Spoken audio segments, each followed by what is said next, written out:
Selamat pagi teman-teman. Selamat bertemu kembali hari ini dalam kuliah virtual online untuk mata kuliah teknologi komputer ya. Kebetulan hari ini kita akan sedikit ya, tidak banyak, karena memang kemampuan dan pengetahuan saya sedikit, jadi yang saya sampaikan pun ya sedikit ya. Tentang power supply, dimana kita tahu power supply itu diperlukan hampir pada setiap peralatan elektronika, tidak terlepas pada teknologi komputer. Nah, sebelum kita melangkah ke pembahasan power supply, saya ingatkan kembali untuk teman-teman agar melakukan presensi hanya melalui sistem yang disediakan oleh siakat.stecom.ac.id. Hanya presensi yang melalui sistem siakat.stecom.ac.id inilah yang diakui secara sah dan valid. Nah, di luar sistem tersebut itu presensi kehadiran tidak valid. Jadi teman-teman kalau melakukan dan melaksanakan presensi, ya silakan presensinya melalui sistem siakat.stecom.ac.id. Nah, untuk mata kuliah teknologi komputer hari ini saya cukup bingung juga dalam memberikan perkuliahan, karena kebetulan berbenturan dengan mata kuliah yang lain dan juga aktivitas yang lain, sehingga kuliah pada hari ini, walaupun saya masih memberikan materi dalam bentuk live virtual online, karena ini memang merupakan bentuk dan tanggung jawab saya selaku pengajar pada mata kuliah teknologi komputer. Saya harap teman-teman bisa memaklumi kondisi dan keadaan saya yang kebetulan memberikan kuliah hari ini secara live ya, virtual online-nya di awal-awal jam ya, jadi agak gasik gitu ya. Walaupun demikian, tetap materi yang saya sampaikan akan mengacu pada kurikulum yang sama, sehingga jangan khawatir, materi, muatan, dan target capaiannya tetap sama walaupun jamnya saya maju. Walaupun demikian ya, teman-teman semua masih bisa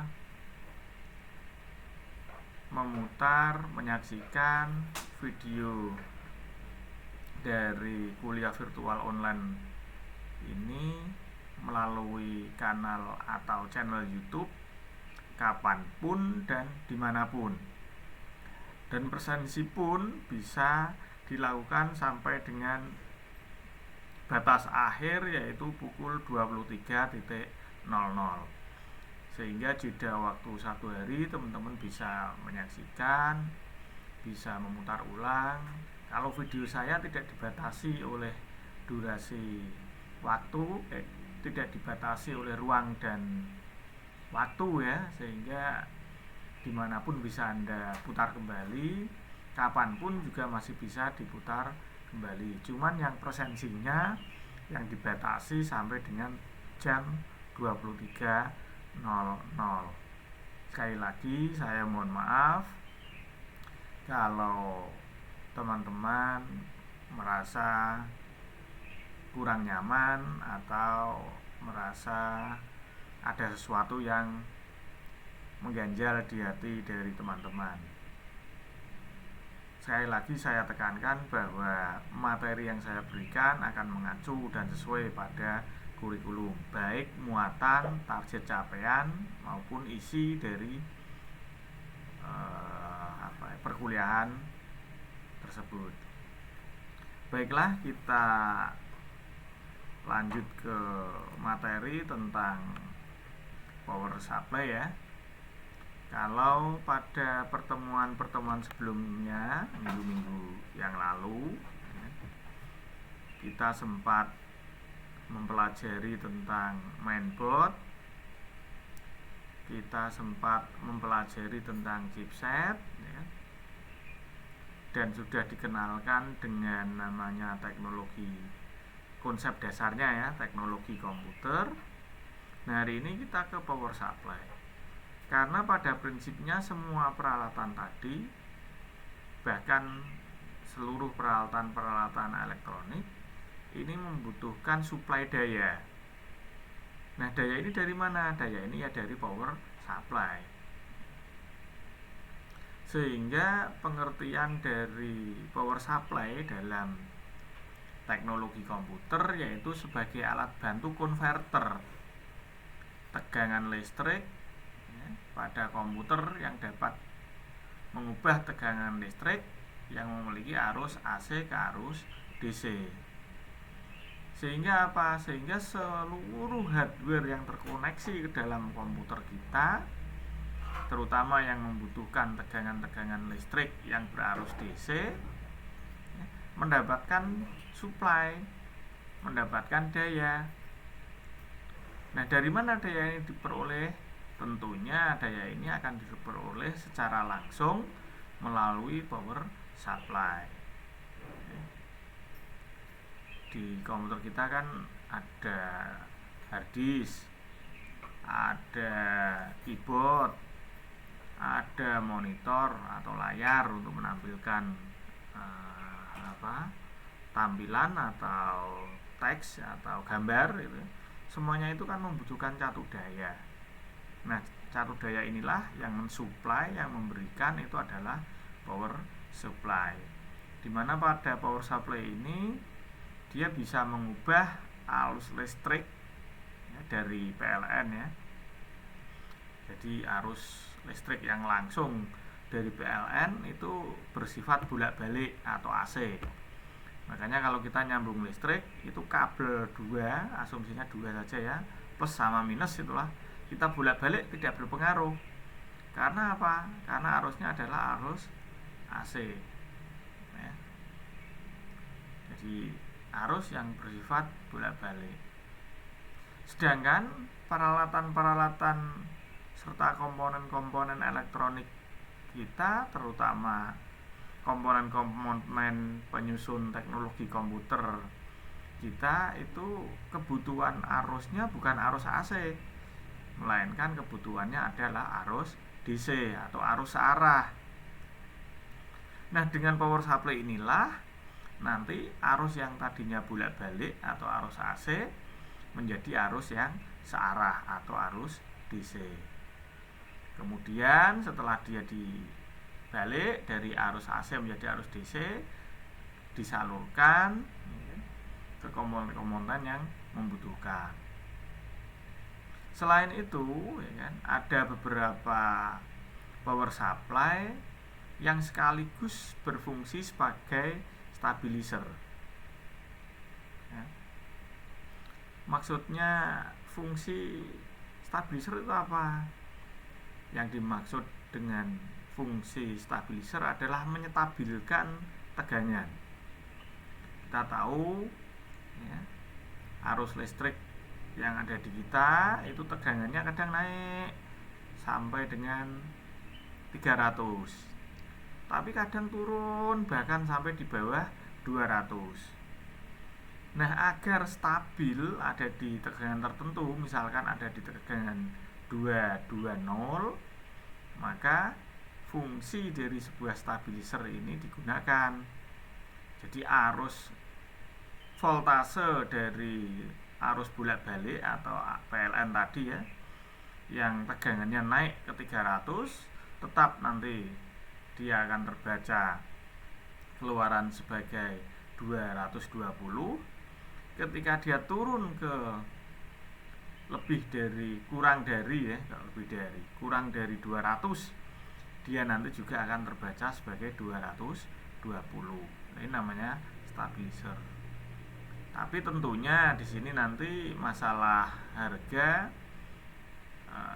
kita harus melihat ya, nggak mungkin harganya yang power supply fungsinya sekaligus sebagai stabilizer akan sama dengan yang power supply biasa, tetap beda.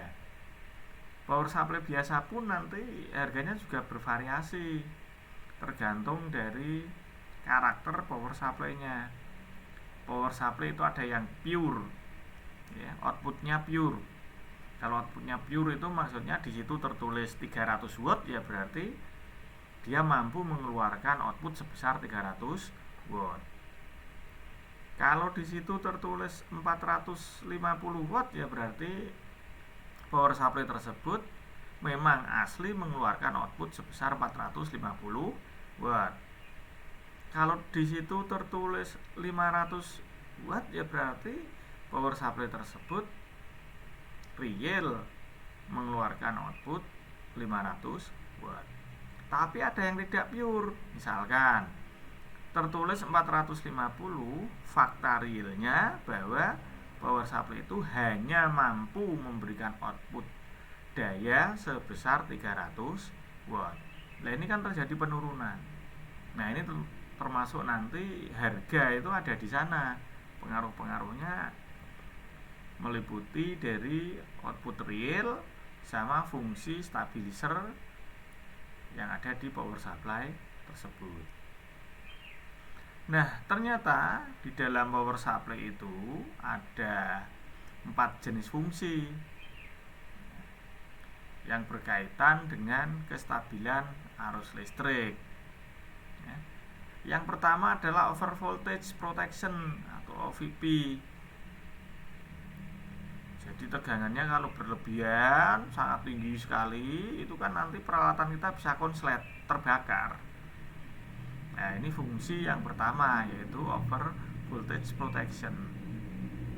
Fungsi yang kedua yaitu over current protection. Ini mencegah kerusakan akibat keluar masuknya listrik yang tinggi. Kalau tadi melindungi PSU ya, power supply dari tegangan berlebih, ya sekarang mencegah kerusakan akibat keluar masuknya arus listrik. Ini disebut over current protection. Nah, yang ketiga yaitu over temperature protection. Dia menjaga temperaturnya, suhunya agar stabil. Yang keempat adalah short circuit protection. Sehingga di sini menjaga sirkuit-sirkuit atas arus-arus yang tidak diinginkan, sehingga tidak terjadi arus pendek. Nah, untuk jenis-jenis power supply itu nanti ada kaitannya dengan model casing, ada kaitannya dengan model mainboard. Jadi model casing itu juga berpengaruh, model dari mainboard itu juga berpengaruh. Nah, jenis yang pertama itu adalah power supply AT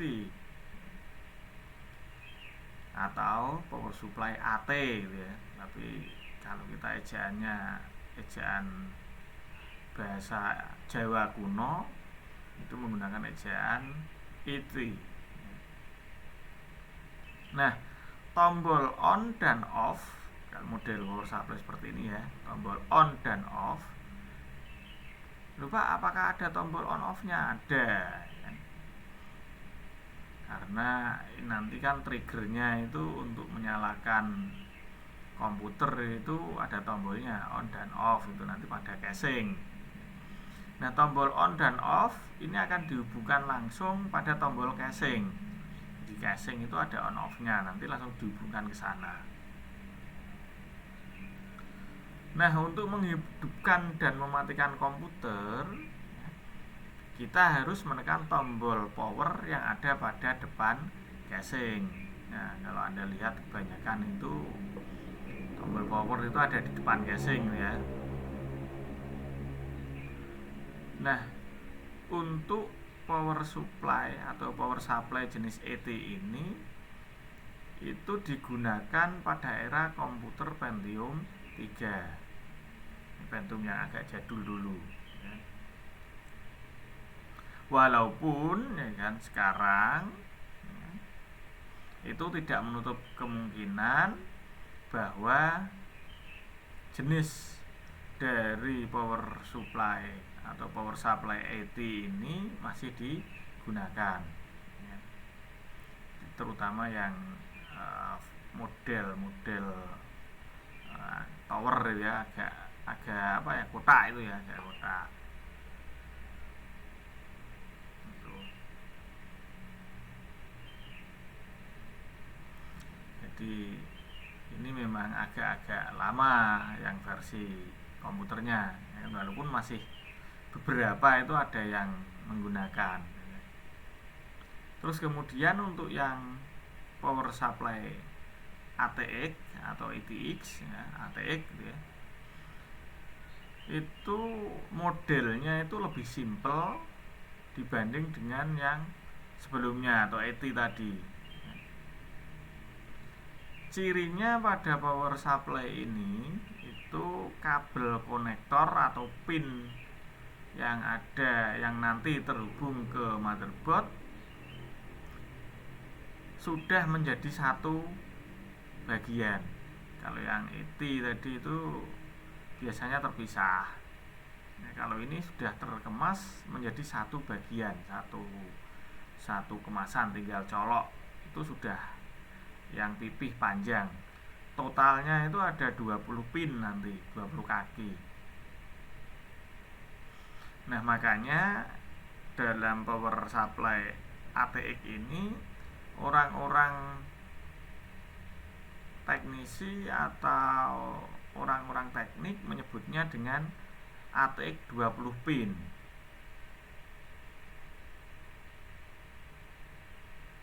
Jadi ya, ATX 20 ya, pinnya itu sebanyak 20.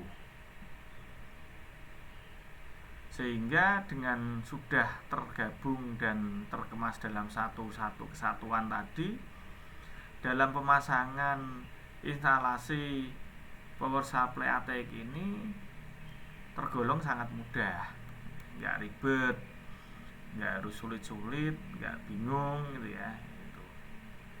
Nah, ini bisa Anda lihat pada gambar di samping itu ya kan?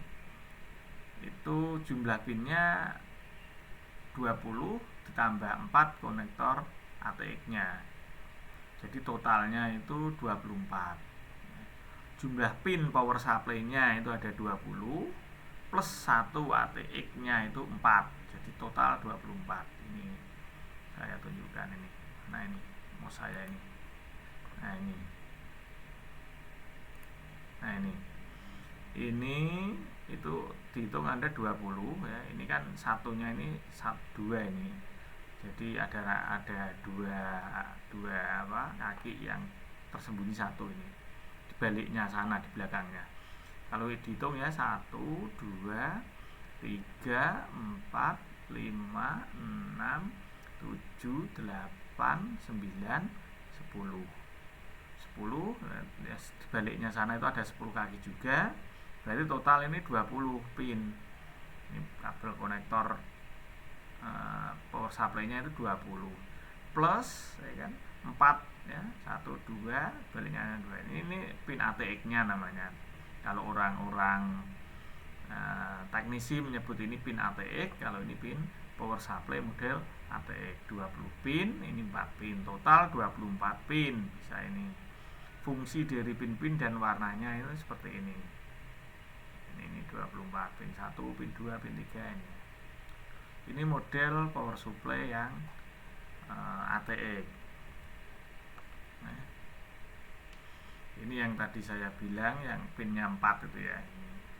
Jadi konektor 4 pin, ini bisa Anda lihat 1, 2, 3, 4 ini ya. Ini tegangannya bernilai 12 volt.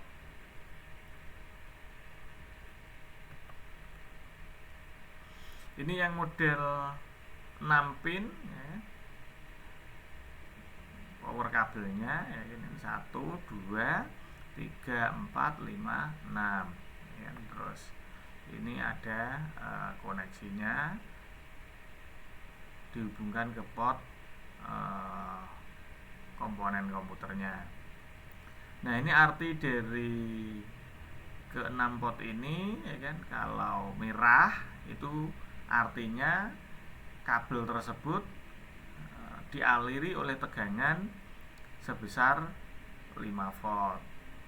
Kalau dia berwarna kuning, artinya bahwa pada kabel tersebut itu dialiri oleh tegangan sebesar 12 volt. Kalau oranye itu artinya pada kabel tersebut dialiri oleh tegangan 3,3 volt yang berfungsi untuk digunakan oleh RAM dan slot PCI. Sedangkan untuk warna ungu itu nanti juga arus yang mengalir tegangan ya, tegangan yang mengalir pada kabel tersebut itu adalah 5 volt. Dia berfungsi sebagai power standby. Power standby untuk motherboard. Ketika komputer kita itu standby itu ya, laptop atau komputer kita standby itu ya menggunakan kabel yang ungu ini. Terus kabel putih juga tegangan dialiri oleh tegangan sebesar minus 5 volt. Untuk yang biru itu kabel yang dialiri oleh tegangan minus 12 volt. Nah, ini kalau teman-teman semua di rumah punya komputer ya kan, itu bisa dicoba dibongkar-bongkar ya, dilihat ya, dilepas casingnya. Jangan takut kalau rusak ya, karena pada prinsipnya itu komputer itu tidak akan rusak kalau memang tidak terjadi sesuatu yang ekstrim. Kalau cuma dilepas, dipasang, dilihat-lihat itu tidak akan rusak. Dan teman-teman jangan takut untuk melepas ya, untuk memasang kembali, karena pada prinsipnya setiap konektor atau pin atau colokan itu mempunyai bentuk yang berbeda dari masing-masing konektor. Jadi kalau sudah dimasukkan ya bisa, berarti itu bukan tempatnya, karena memang bentuknya berbeda. Dia jangan takut, silakan dicoba, dilihat, dibongkar, disaksikan, dianalisis ya kan, power supply-nya itu bentuknya seperti apa, modelnya apa, tegangannya berapa, terus sudah ada stabilisernya apa belum, ya bisa dicoba-coba, dilihat-lihat. Ini yang konektor untuk pin periferalnya ya. Itu ada 4 pin, merah ya kan, terus kuning, hitam, dan satunya adalah netral. Kalau merah itu nanti berfungsi memberikan daya, kalau kuning itu nanti dia menjadi sebuah sumber tenaga atau motor penggerak, kalau hitam itu nanti dia adalah grounding, dan satu netral. Nah, ini kabel dari power supply yang nantinya untuk floppy disk atau untuk disket itu ya, nanti Anda masukkan ke sini untuk floppy. Jadi pinnya ujungnya bentuknya seperti itu. Yang kabel satunya nanti dia terhubung ke power supply-nya. Terus ini kabel untuk model yang SATA Jadi nanti kalau teman-teman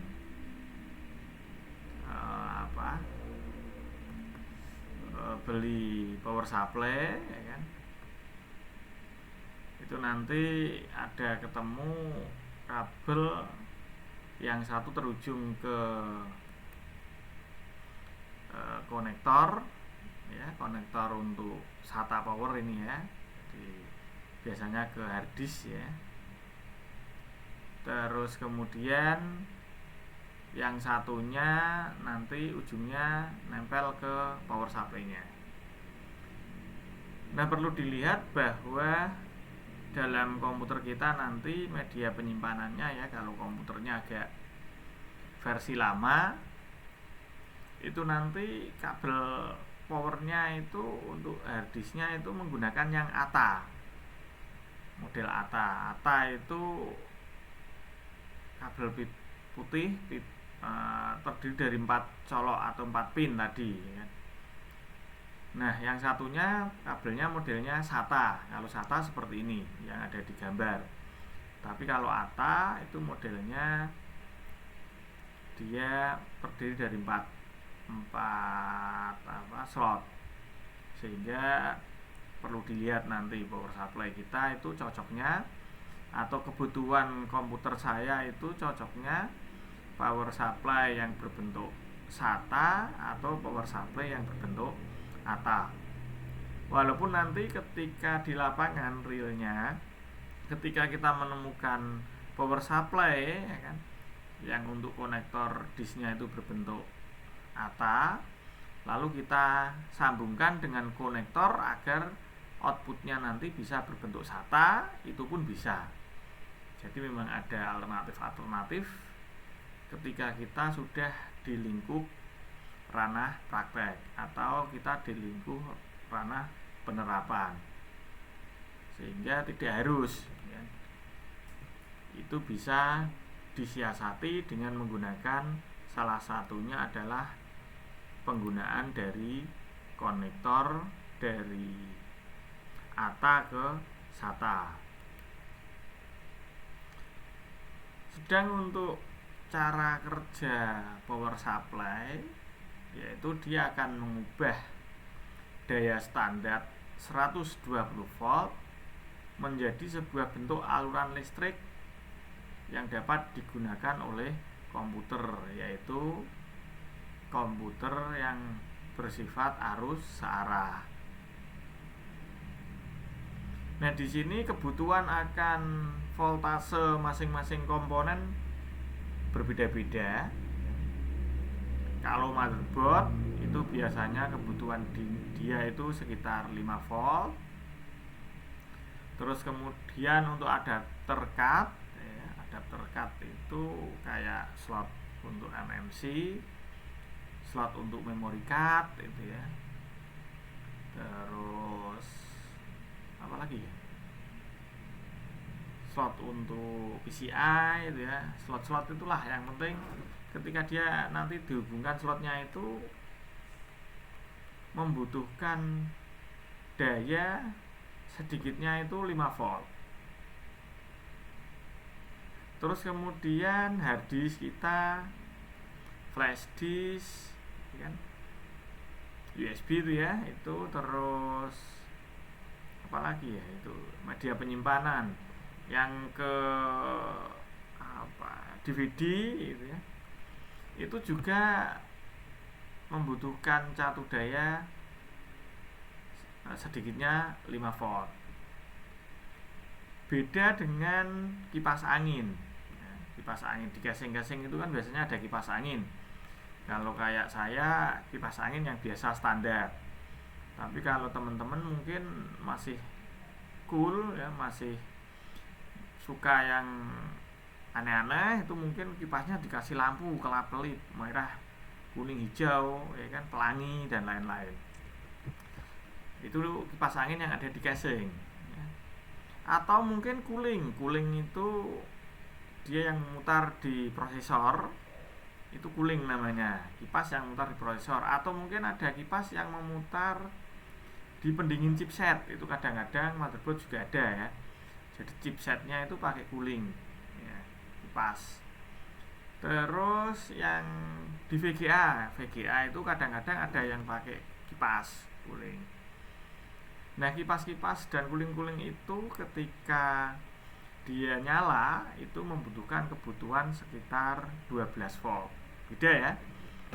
Kalau motherboard tadi dan teman-teman itu membutuhkan sekitar 5 volt. Cooling dan lain-lain itu membutuhkan sekitar 12 volt. Sehingga dengan kebutuhan-kebutuhan ini sebetulnya kita bisa tahu kebutuhan voltase atau kebutuhan daya komputer kita, bisa dihitung ya. Kalau komputer zaman dulu ya dengan 300 watt itu cukup. Nah, yang komputer tidak jadul-jadul amat ya, itu dengan kebutuhan 450 watt cukup. Tapi komputer gaming ya kan, dengan pendingin yang banyak, dengan kipas yang banyak, apalagi divariasi dengan lampu kerlap-kerlip yang banyak, otomatis kebutuhan catu dayanya juga tinggi, sehingga membutuhkan power supply yang menghasilkan suplai daya yang besar. Ini yang harus diperhatikan, sehingga dalam mensiasati memainten, menservis sebuah komputer itu kita tidak boleh salah analisis. Kalau salah analisis ya alamat komputernya tidak akan mau nyala. Begitu dinyalakan, power nyala, ketip langsung dia bek, mati lagi ya kan. Dinyalakan, mengangkat, ketip pertama kali kan dia akan mengangkat motherboard, chipset, terus peralatan eksternal. Begitu dibaca, begitu motherboard menyalurkan daya kemana-mana, terus ngangkat kipas, ngangkat apa, ternyata kebutuhannya lebih, ya nggak bisa, dia tentunya akan down lagi ya kan? Nah, kadangkala kita menemukan seperti itu. Atau mungkin ada keluhan komputernya sering down, nggak taunya power supply-nya sudah lemah. Yang tadinya dia mampu mengeluarkan catu daya real itu 500, karena dia mengalami pelemahan, hanya sekarang daya yang keluar 300. Ini juga perlu diantisipasi dan perlu dianalisis, sehingga catu daya ini sangat signifikan dalam teknologi komputer. Nah, untuk bagian dalam power supply itu nanti ada AC in, soket. Jadi soket ini nanti yang terhubung dengan kabel yang menghubungkan arus ke listrik secara langsung. Jadi ke stop kontak. Kabel ujungnya yang satu nancep di stop kontak, kabel ujungnya yang satu biasanya itu bentuk segitiga itu ya, itu masuk ditancapkan ke AC in soket ini namanya ya. Terus kemudian ada modul SPMS, SMPS ya. Terus dalam power supply itu juga dilengkapi dengan DC output soket. Nah, ini yang biasanya nanti DC output soket ini yang menghubungkan ke peralatan-peralatan yang inputnya berupa DC. Terus kemudian di power supply itu juga ada kipas atau fan cooler ya. Nanti power supply itu ada yang kumparan ya kan, ada yang apalagi ya, itu ada dua bentuk namanya nanti. Jadi kalau kita beli power supply itu ada yang kumparan, ada yang model apa istilahnya ya, lilitan, kumparan lilitan, ada yang model cooling atau apa gitu. Jadi nanti harganya itu lebih mahal. Kalau lilitan, kumparan itu lebih murah gitu ya. Nah, di mana karena dia mengalurkan arus, menyuplai daya, dia bekerja, otomatis komponen yang ada di power supply itu panas. Nah, untuk biar panasnya itu tidak tinggi, Kalau panasnya tinggi kan dia bisa terjadi arus pendek atau konsleting atau lilitannya nanti ada yang putus. Makanya dikasih fan, cooler atau kipas pendingin.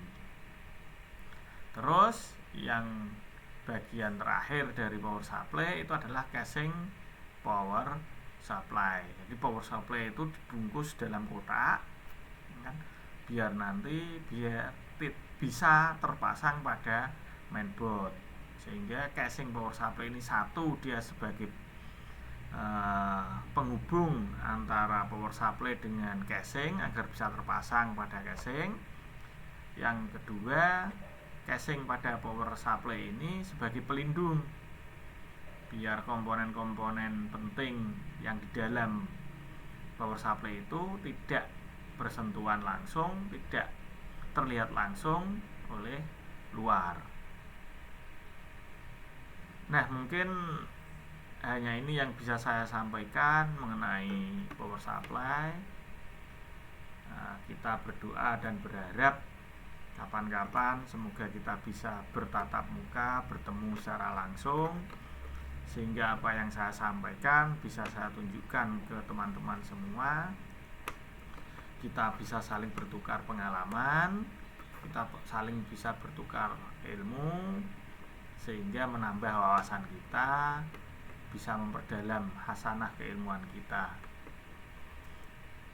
Kalau ada pertanyaan, nanti pertanyaan itu bisa disampaikan melalui forum-forum yang sudah disediakan, bisa melalui forum grup yang ada di Communication Center Learning Facebook, maupun Anda bisa menanyakan melalui forum grup yang sudah ada di WA masing-masing.